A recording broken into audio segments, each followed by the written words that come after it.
nací sin causa, yo no nací sin fe. Mi corazón pega fuerte para gritar a los que nos mienten, así perseguir a la felicidad y así.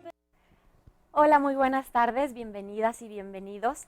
El día de hoy es un gusto tenerlos con nosotras. Vamos a platicar de derechos humanos en este programa que es Nuestras Voces, un programa del Centro de Derechos Humanos de las Mujeres, en donde invitamos a toda la ciudadanía a participar y precisamente hablar de eso tan importante, inalienable y universal que son los derechos humanos.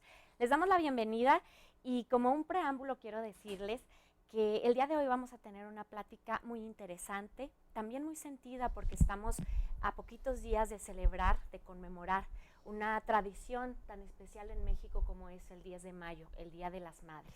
Y entonces hoy me da muchísimo gusto recibir en este estudio a 3 mujeres que además son madres y que además de ello también son unas luchadoras, unas mujeres guerreras, incansables, que han decidido dar hasta el último aliento por acceder a la justicia. Vamos a platicar de 3 casos en donde desafortunadamente ellas no están de lleno con sus hijos y con sus hijas. Me da un gusto enorme recibirlas en este foro, en el programa de Nuestras Voces. Marcela Costa, Celia Castro, Brenda Piñón. Bienvenidas y muy agradecidas por venir a platicar sobre su caso, que sé que cada uno de sus casos son dolorosos. Estas mujeres, también déjenme les comento antes de platicar con ellas, forman parte de un grupo que se organizó a partir de la sociedad civil. Ellas forman parte de un grupo que se llaman Mujeres en Lucha, cuya finalidad, entre muchas otras, es pelear, velar y fomentar el ejercicio de los derechos de sus hijos y de sus hijas, así como los de ellas mismas. Y en ese sentido, luego de que desafortunadamente en sus casos ha habido alguna serie de cuestiones muy lamentables que les hace hoy día no estar acompañadas de su familia, pues entonces se unen, se apoyan, se han empoderado como parte de la sociedad y están exigiendo la justicia y el ejercicio de los derechos. Y entonces en ese sentido quiero platicar con cada una de ustedes. Si te parece, Marcela, empezamos contigo.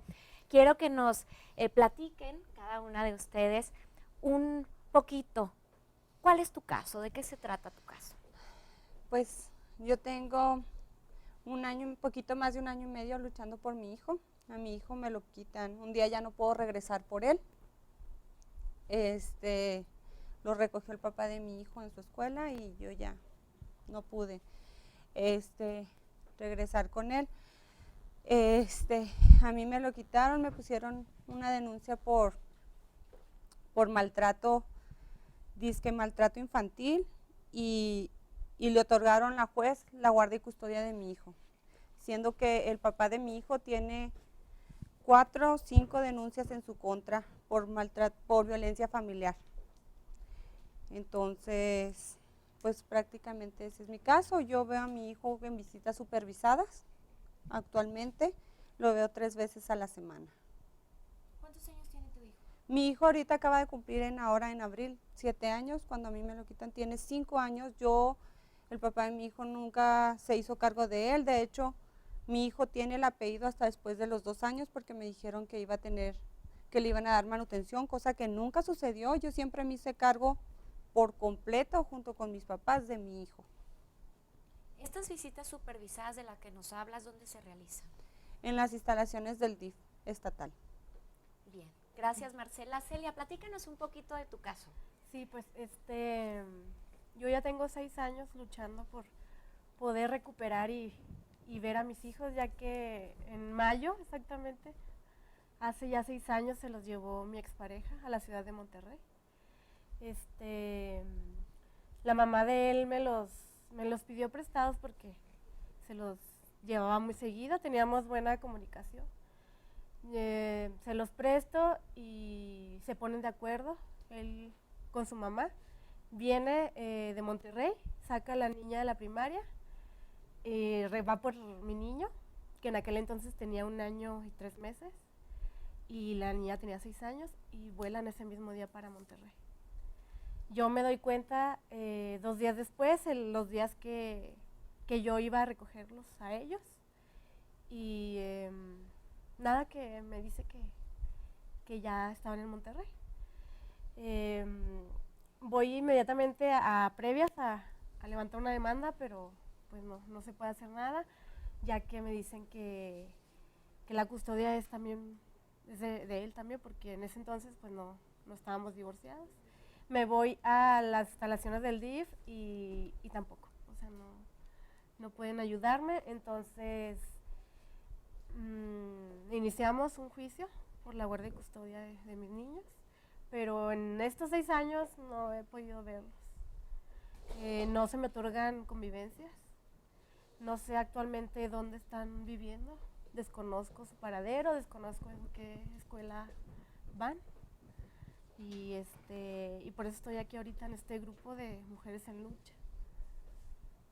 Entonces entiendo que llevaste a tus hijos, aprovecharon esta buena relación que había, ellos se quedaban a dormir con su abuela, o había quizás una convivencia de fines de semana esporádica, y es así como se aprovecha, se llevan a los niños a Monterrey sin ninguna orden. No, sin ninguna orden.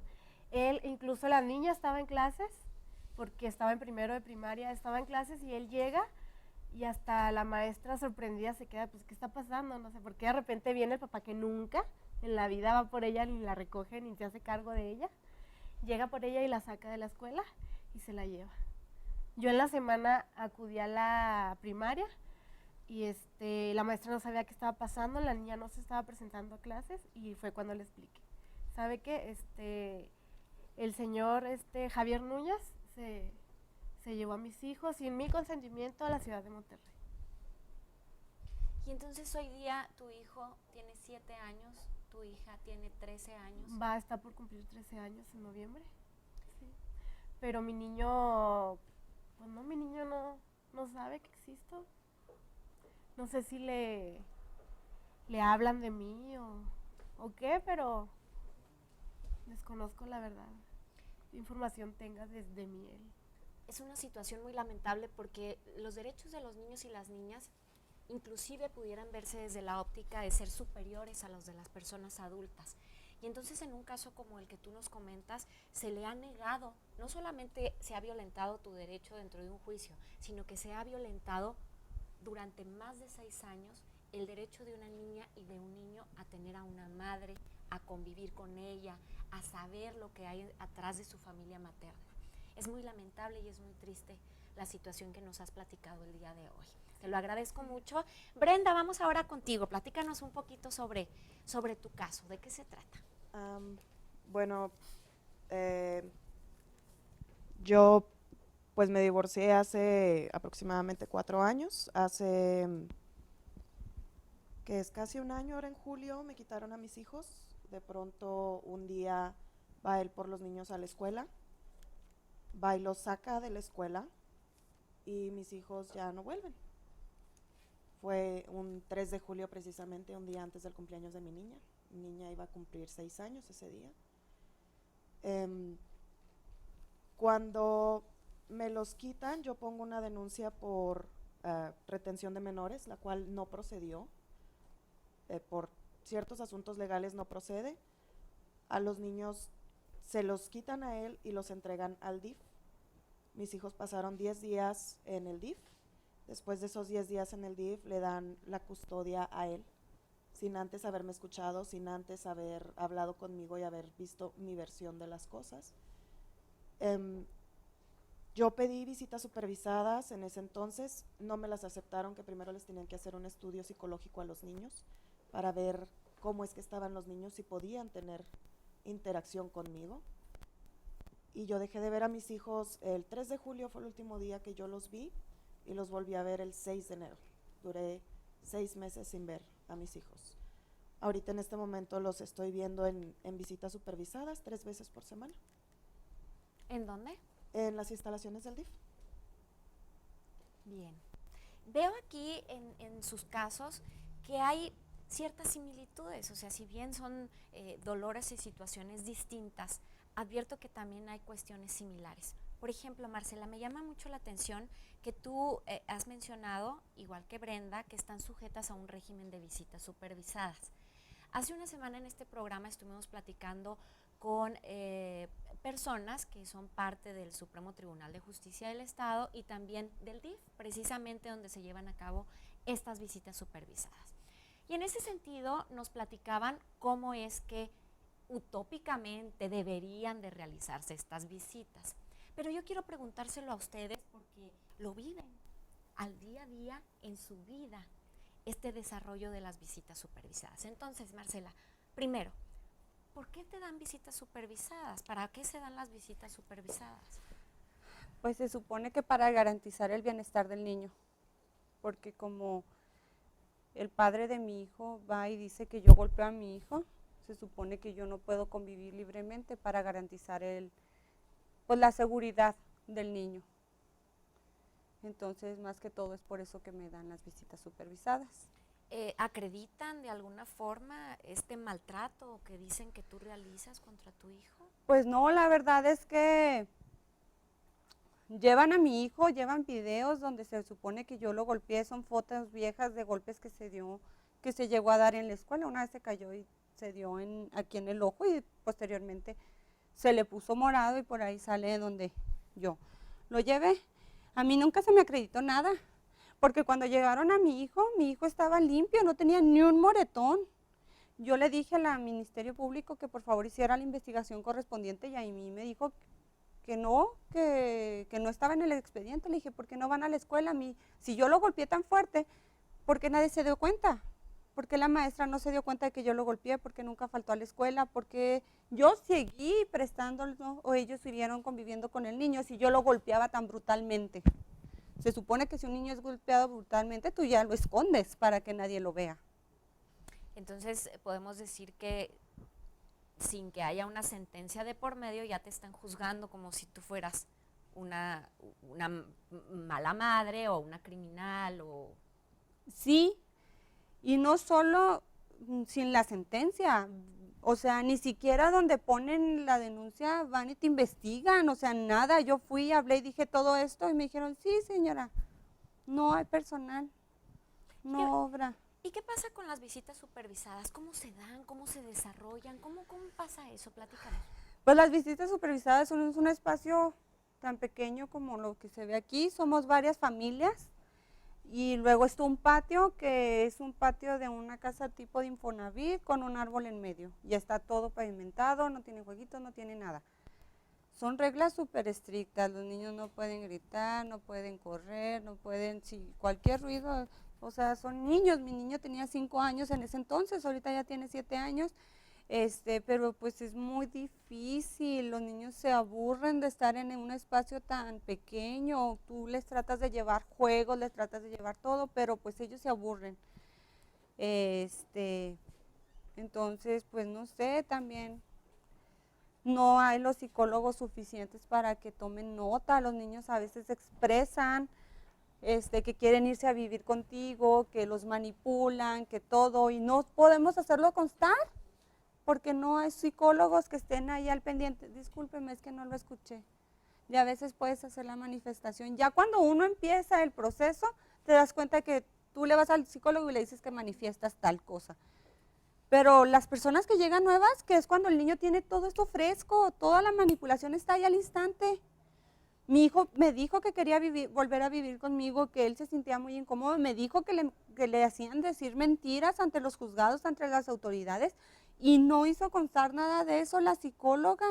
¿Tú se lo dijiste? Sí, y en ese momento uno llega a la primeriza y te sientes asustada y no sabes qué hacer ni qué decir. Todos hablan en tu contra y tú estás viendo cómo se da la situación y nadie hace nada, nadie le hace constar nada. Llegan y manipulan a tu hijo detrás de la reja y nadie dice nada.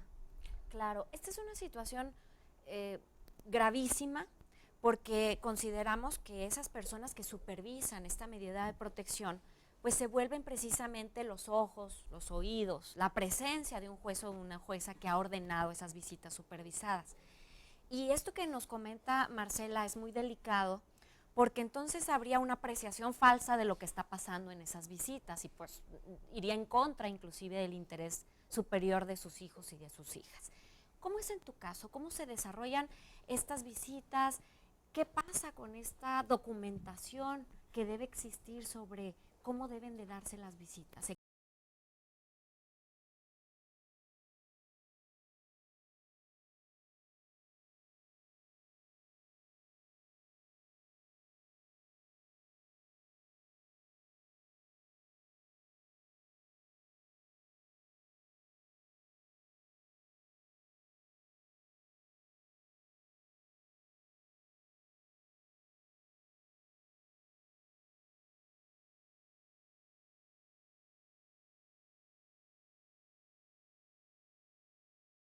Así ya no puedes hacer esto, no puedes hacer lo otro, no puedes hacer aquello, no puedes correr, no puedes brincar, no puedes gritar mucho.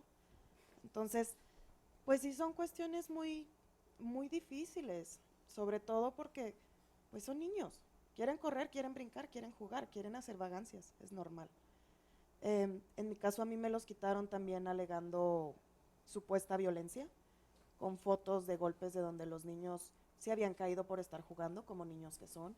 Incluso tienen en mi contra unas fotos donde mi niño el mayor se descalabró, no porque yo lo hubiera golpeado, porque yo lo hubiera descuidado, sino porque el niño andaba jugando, se cayó y se golpeó.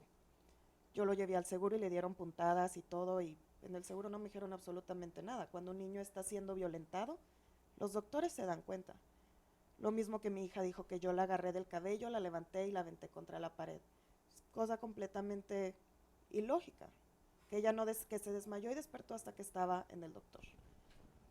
Pues si algo así pasa, los niños se dan cuenta, los doctores, es ilógico. Me llama la atención también ver en sus casos en particular que ustedes, según entiendo, también fueron denunciadas por el padre de sus hijos por una posible violencia familiar. ¿Qué pasa con esto? ¿Qué pasa en este sentido? Porque también tú nos platicaste, Marcela, que él tiene algunas denuncias por violencia familiar. ¿Cómo es el trato que a ustedes les han dado como posibles imputadas de un delito tan grave en contra de sus hijos? ¿Qué han encontrado aquí? Uy, pues a mí luego me criminalizaron, como yo le dije, a mí ni siquiera una investigación pudieron tener en fondo, o sea, ¿por qué no van a la escuela? ¿Por qué se los sigo prestando? O sea, cosas tan lógicas que suceden, no, luego, no, así sucedió y así sucedió. Las declaraciones, las tomaron todas como se les dio la gana, o sea, ¿cómo se dice? Tergiversaron toda la información, porque por ahí ponen a declarar a mi hermana, donde una vez lo regañé a mi hijo, y en vez de poner regaño, ponen que le pegué. O sea, son palabras que a una persona, pues no, o sea, se le hacen, pero a la hora que se lo leen, o sea, a la hora parece que es otra cosa. Claro. Entonces utilizan muchas estrategias para hacernos ver culpables y luego nosotros carecemos de defensa. En mi caso, el abuelo de mi hijo es magistrado del Poder Judicial de la Federación, el licenciado Manuel Vigliante Pérez. Entonces, no, mi caso luego, o sea, ni una investigación, ni una nada a las escuelas, o sea, con demás familias, pues hay muchos elementos que se pueden utilizar, ¿no? Llevaron a declarar a mi hijo tenía 5 años, le compraron una hamburguesa, me dijo mi hijo, lo llevaron a Burger King para ir a declarar eso, y luego mi hijo me dice, es que mamá, me llevaron a decir muchas cosas que no son ciertas. Este problema tan grave de la manipulación de niñas y niños, pero que también es de cierta forma como legitimada por las propias autoridades, ¿no? Porque en vez de actuar en consecuencia, pues también criminalizan a las madres. Y esto tiene que ver con la idea de que aquella madre que se atreve a salirse un poquito de lo que está instituido como lo normal, pues entonces ya nos hacen parecer como si fuéramos malas personas, malas mujeres, lo peor que existe. Pero a la par, por ejemplo, en el estado de Chihuahua, siendo un estado con el primer lugar en embarazos de adolescentes sin un padre, donde también tenemos desafortunadas estadísticas en relación a papás que son omisos en el cuidado de sus hijos, en el abandono de sus obligaciones. El Estado tiene una tendencia a criminalizar a la mamá que sí está presente. Y por otro lado al papá lo hace, lo invisibiliza, como si no existiera esta problemática. ¿En tu caso ha pasado algo así también? En mi caso fue, digamos que un poquito diferente, ¿no? Sí, es básicamente lo mismo. Yo le pongo a él denuncia por violencia en mi contra en octubre del 2012, lo cual no hubo ni siquiera una audiencia rápida. Los estudios psicológicos que me realizaron a mí tardaron 1 año y fracción en darme los resultados. A él, su primera audiencia por violencia en mi contra la tiene casi 2 años después de que yo puse la denuncia. Luego a él me pone a mí la denuncia el mismo día 3 de julio que se lleva a mis hijos, y yo para agosto ya me están yendo a firmar declaraciones. Para, si mal no estoy, para noviembre ya estaba por tener la primera audiencia de vinculación o de formulación, no estoy segura. Cosa que digo yo, ¿cómo puede ser cierto que en mi caso toma casi 2 años para que alguien lleve las investigaciones pertinentes para decir que sí ejerció violencia él en mi contra? Y la denuncia que me pone él a mí le toma 4 o 5 meses. Claro. Para que ya a mí me vean como una criminal, como una madre que golpea, que golpea a sus hijos, que es, incluso me dijeron drogadicta, me dijeron alcohólica, cosas que no son ciertas. Me hicieron antidoping y salió completamente negativo. Entonces, sí se me vio como una delincuente, lo cual realmente no lo soy. Podemos entender que todos estos mecanismos es una forma también de controlarlas, violentarlas por parte de los papás de sus hijos e hijas.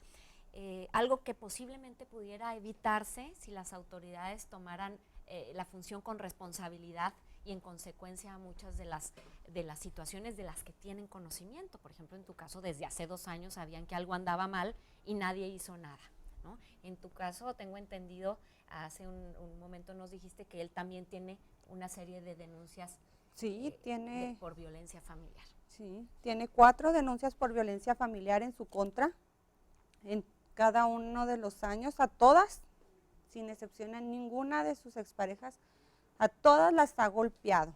Que son pocas las que las denuncian, sí es cierto.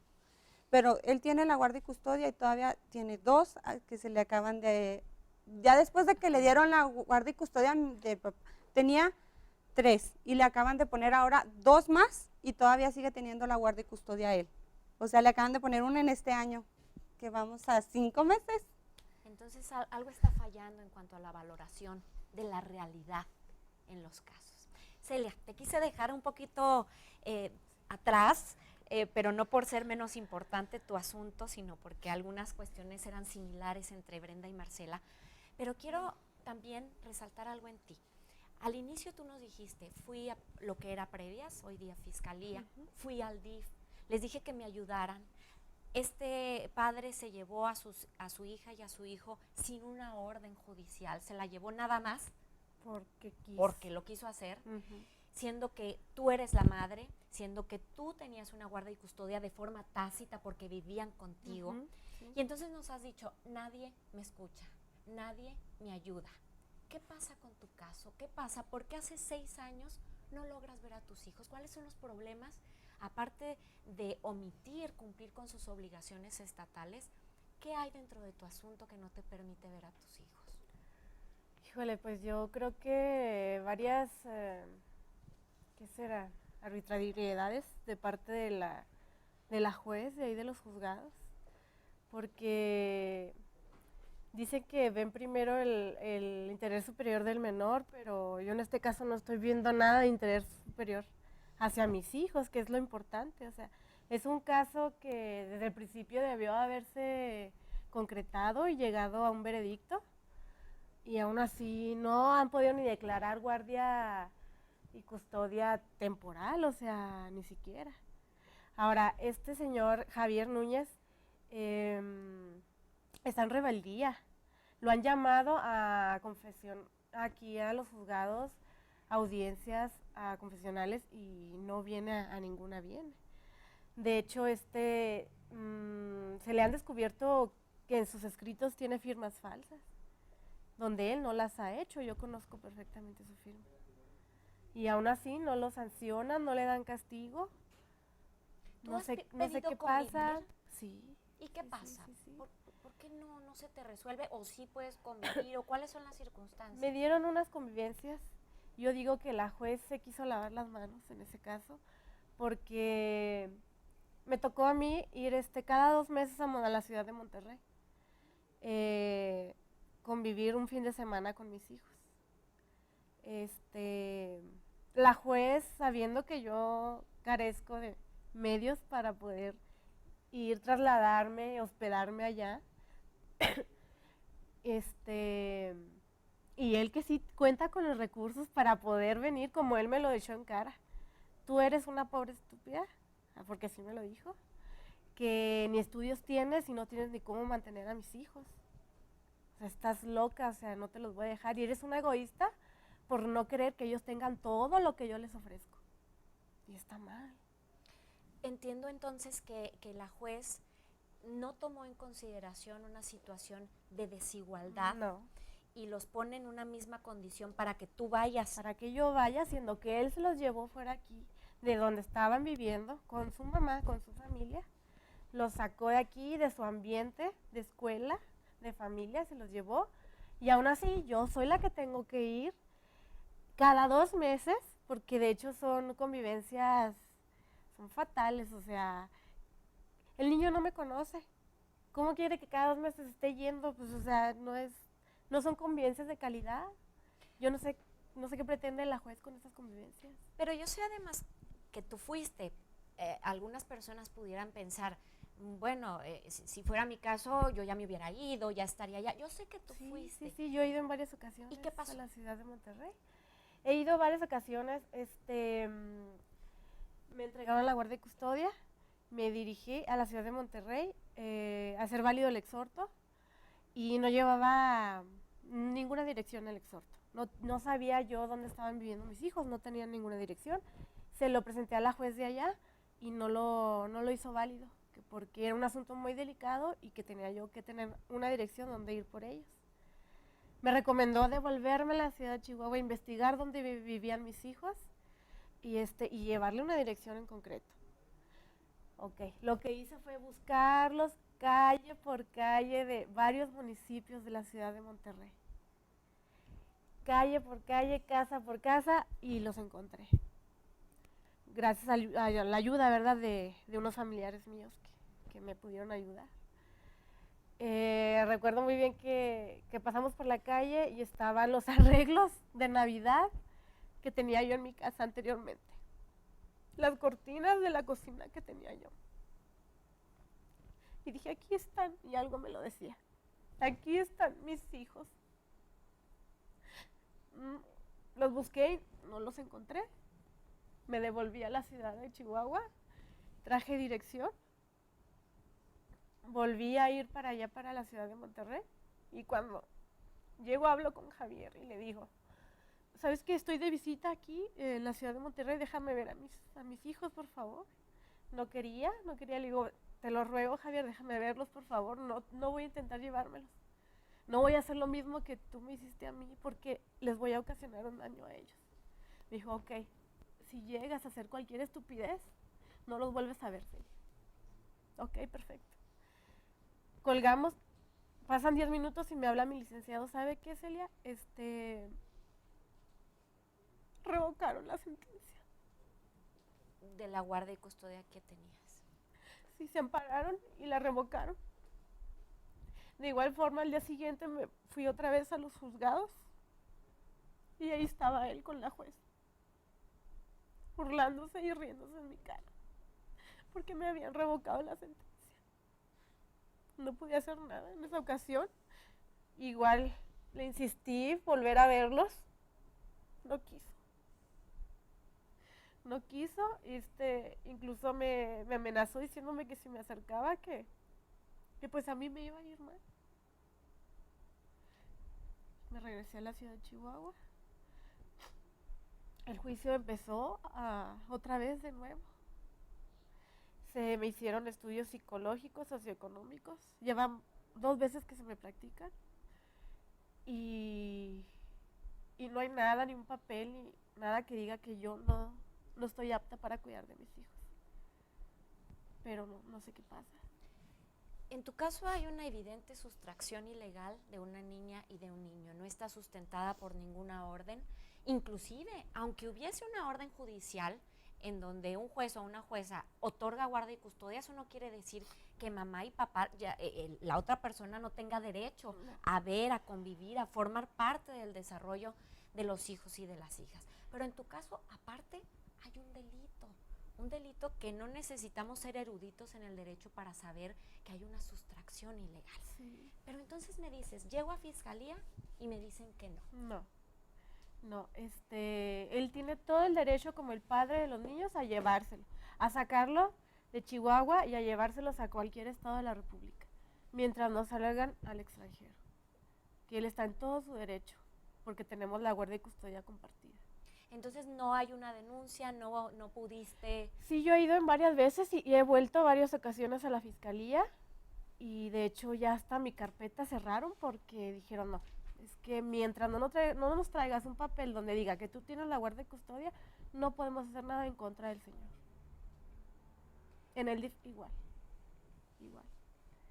Yo sé que mi hija quiere verme porque nos hemos estado comunicando por cuentas, por internet, y ella expresa que me ama, que me quiere, que no me olvida, que yo soy su mamá. Que a mi hijo le habla de mí, que le dice, ¿tienes mamá, Javier? Y que expresa el querer verme. ¿Esta comunicación la conoce el papá de tus hijos? La verdad lo hacíamos escondidas, Lo hacíamos escondidas, pero en 2 ocasiones la descubrió, la castigó, le quitó internet, le quitó celular y no permitió que tuviera comunicación conmigo. O sea, es una injusticia total, no sé este hombre qué se cree. Entonces ya no tienes ni siquiera ese motivo. No, ya no. Lo último que supe de mis hijos fue que, perdón, se cambiaron de casa, de municipio, que están viviendo con la pareja de Javier y con 2 hijos más que tiene ella. Y nada más.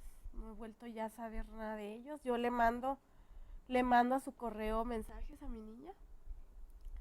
Le escribo, pero ya no recibo contestación. Ya no. Entonces supongo que de nuevo la castigo. Yo advierto en sus casos, en sus historias, en este dolor que también percibo, porque, bueno, yo también soy mamá, soy una mujer que también decidió ser mamá. Y entonces advierto en sus relatos una genuina preocupación, porque cuando las autoridades nos dicen, bueno, hay que hacerlo en base al interés superior de la infancia, y nosotros en términos ciudadanos comunes y normales entendemos que el desarrollo de nuestras hijas e hijos, el óptimo desarrollo, ese es el interés superior de la infancia. Y entonces me doy cuenta que en cada una de sus historias hay, por un lado, un discurso que es positivo porque se ha avanzado en algunas cuestiones en relación a los niños y a las niñas, pero en cuanto a la práctica y a la realidad, me doy cuenta que todavía estamos muy atrás, muy sesgados y provocando daños inmensos a los niños y a las niñas que se encuentran dentro de un juicio. Entonces yo quiero, el tiempo se nos va rapidísimo como se dan cuenta, pero yo quiero que cada una de ustedes, dentro de este grupo de mujeres en lucha en donde están, inmersas en sus propios casos, puedan platicarnos cuáles son los retos, cuáles son las propuestas que ustedes ven que pudieran hacer viable el ejercicio de los derechos de sus hijas y sus hijas. ¿Qué es lo que hay de positivo y cómo podemos contrarrestar lo negativo? Brenda. Pues en mi caso creo que hay mucho todavía donde avanzar. Creo que no está mal lo que viene siendo las visitas supervisadas. Hay quienes sí las requieren, hay quienes sí les es necesario. En mi caso realmente no lo es así. Más sin embargo, sí veo que hay carencias, sobre todo en lo que se llama en las visitas supervisadas. Hay carencias de espacio, hay carencias de personal, que debe de haber más psicólogos y no practicantes, porque tienen practicantes ahí, lo cual pues no me parece correcto, puesto que todavía no saben todo lo que deben de saber. Debe de haber más psicólogos, nada más hay 2 psicólogos en sí. Han estado avanzando, sí han estado avanzando. Nosotras nos hemos estado empoderando, nosotras hemos estado exigiendo las cosas para que ellos nos den un trato mejor, nos den un servicio mejor. Sí lo han estado haciendo, aún así todavía pues falta mucho. La verdad sí falta mucho todavía por avanzar. Falta que nos den un lugar más grande, un lugar más adecuado para los niños, con jueguitos, que puedan ellos tener habilidad de correr, de brincar, de gritar y de hacer todo lo que los niños hacen. No estoy diciendo que estén mal las visitas supervisadas, hay personas que sí las requieren. Sí las requieren. Habemos algunos casos que no. Son medidas que pudieran ser muy efectivas si se toman con la seriedad que deben tomarse. Así es. Tú, Marcela, ¿tú qué retos, qué propuestas a partir de tu caso y de esta unión que has tenido con otras mujeres en similitud? ¿Qué nos puedes decir? Pues yo quiero pedirles a las autoridades que vean como violencia que utilizan a nuestros hijos como rehenes y que son secuestrados. La palabra sí es secuestro y son rehenes de sus padres. Y nosotros vamos y los denunciamos y nos dicen, eso no es violencia porque son los padres. El papá de mi hijo nunca, la palabra nunca está bien expresada, nunca se hizo cargo de mi hijo. A mí me dijo que si quería, lo abortara. Con esas palabras lo digo y eso es.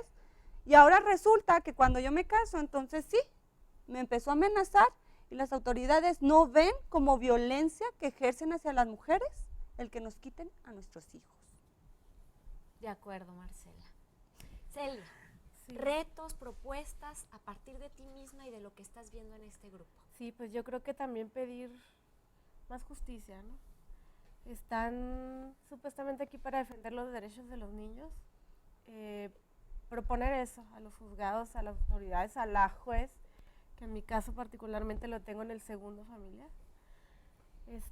Proponer que agilice, que movilice más este asunto y todos los asuntos que tengan que ver con relación a los niños. Creo que son cosas muy importantes de la cual pues el tiempo pasa y nunca se nos devuelve el tiempo. Entonces yo propongo más agilidad y que pongan más esfuerzo por sacar estos asuntos adelante, que no se queden así impunes. Que todo este tiempo no se les va a devolver a los hijos, que todo este tiempo que nos arrancan con ellos no vuelve. Es irreparable. Es irreparable el daño que les hace por querer vengarse de nosotros, y más allá de los problemas que hayamos tenido como parejas, pues ellos son lo más importante. Ellos pasan a primer término. Además de lo que tú estás hablando, es sin duda un derecho para todas las personas, mujeres, hombres, niños, niñas, el acceder a la justicia de una forma pronta y expedita. Eso que tú acabas de decir es el significado de la prontitud y la exhaustividad con la que se debe actuar por parte de las autoridades. Quiero también aprovechar este momento y que terminemos esta plática el día de hoy, aprovechando que nos están viendo a través de esa cámara. Brenda, ¿algún mensaje en este preámbulo que tenemos del Día de las Madres? ¿Algún mensaje especial para tus hijos? Sí, los amo más que a mi vida, los adoro. Me duele mucho que este Día de las Madres no lo voy a poder pasar con ustedes. Y no voy a dejar de luchar. no voy a dejar de luchar, no los voy a dejar a un lado, nunca los voy a dejar. Quiero recuperarlos, quiero que estén otra vez conmigo. Yo en ningún momento voy a tratar de quitar a su papá de sus vidas, porque ante todo, ustedes tienen derecho de ver a su padre, más allá de todos los problemas que él y yo tengamos. Y los amo, son lo más importante para mí. Gracias, Brenda. Marcela. Álvaro, te amo con todo mi corazón. Desde el día que supe que estabas en mi vientre y tomé la decisión de tenerte. Y me entregaste la invitación para el Día de las Madres. Espero que te lleven, mi amor, porque tú siempre me invitas a todos lados y yo siempre voy. No es que no quiera ir, es que a veces no me permiten estar contigo, mi amor. Te amo. Te amo. Gracias, Marcela. Celia. Sí, pues, Jessica, Javier, estoy aquí, mis niños, para decirles que no me fui, que nunca los dejé, nunca los abandoné, que desde el momento en que se los llevaron, he luchado por poder recuperarlos, que me ha sido imposible por otras razones el poder verlos, pero que los amo inmensamente y que espero que sea el último 10 de mayo. ¿Qué pasó sin ustedes? Los amo, mis niños. Los amo con todo mi corazón y aquí estoy y nunca me fui. Soy su madre y aquí me tiene. Muchas gracias. Muchas gracias a las tres por haber compartido este espacio el día de hoy, por estar hablando de la maternidad desde otro enfoque, un enfoque que a veces no se visibiliza, un enfoque doloroso, en donde mamás desafortunadamente también tienen que padecer violencia en una de las peores o más crueles formas, que es a través de sus hijas y de sus hijos. Y pues lo único que me queda decir a manera de reflexión es que el día de hoy hemos platicado de cosas muy interesantes, de realidades que nos llevan a pensar en la necesidad urgente de cambios reales que de ninguna manera sigan justificando que niños y niñas estén creciendo con una falta de amor, con una falta de cuidado, con un desarrollo integral. Entonces, a las autoridades creo que es el momento en que dejemos de actuar en el discurso y que empecemos a actuar en la realidad.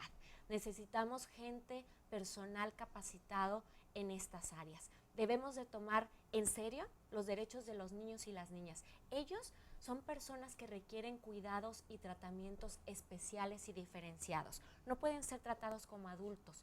Por eso la misma ley nos dice, los niños y las niñas en el ejercicio de sus derechos son superiores inclusive al ejercicio de los derechos de las personas adultas.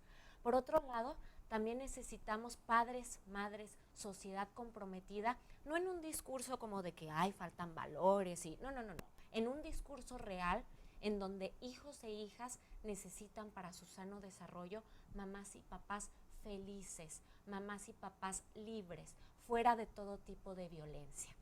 Necesitamos entonces, si en verdad queremos un México mejor, un Chihuahua próspero, necesitamos hacer que la semilla en esos niños y niñas germine, que crezcan en libertad, que crezcan rodeados de amor, que crezcan rodeados de una realidad más saludable para ellos y para ellas. Ya México tiene muchos problemas. Dejemos de darle más problemas a esos niños y a esas niñas que no lo merecen.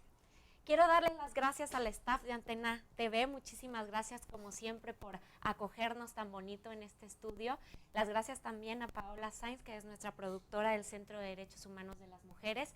Y pues muchísimas gracias por habernos acompañado el día de hoy con estas guerreras en lucha que de ninguna manera dejarán que se sigan violentando los derechos de sus hijas y de sus hijos. Muchas gracias, feliz Día de las Mamás a esas mujeres que por decisión y por libertad decidieron ser madres. Muchísimas felicidades a ustedes todos los días de su vida. Y a mi mamá, te amo. Muchísimas gracias. Yo no nací sin causa. Yo no nací sin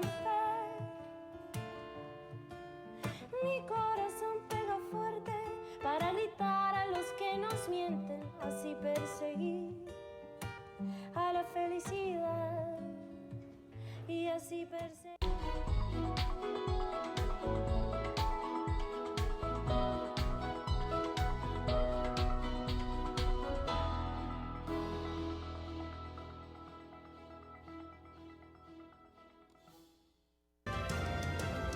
Ecos del Mirabal es un programa derecho humanista con visión de género, comprometido con las causas de la sociedad civil organizada. Conduce la periodista Dora Villalobos Mendoza. Ecos del Mirabal.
Si te han crecido las ideas, de ti van a decir cosas muy feas, que no eres buena,